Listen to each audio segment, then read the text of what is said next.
Habari kubwa ya kimichezo ambayo tunakwenda kuitazama mezani siku ya leo ni kuhusiana na msimamo wa kundi B wa ligi ya mabingwa barani Afrika msimu wa mwaka 2025-2026.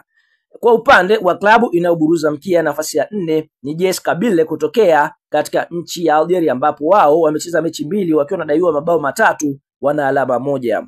Katika nafasi ya 3 wapo AS FAR Rabat kutokea nchini Morocco, wakiwa wamecheza mechi 2, wanadaiwa goli 1 na alama 1. Nafasi ya pili wapo Yanga Sports Club kutokea nchini Tanzania, wakiwa wamecheza michezo 2, wana faida bao 1 na alama 4. Nafasi ya kwanza ni Al Ahly kutokea Misri, wakiwa wamecheza michezo 2, wana faida ya mabao 3 wakiwa na alama 4. Kwa hiyo tunaona huo ndio msimamo wa kundi B mara baada ya mechi za mzunguko wa pili kuweza kumalizika.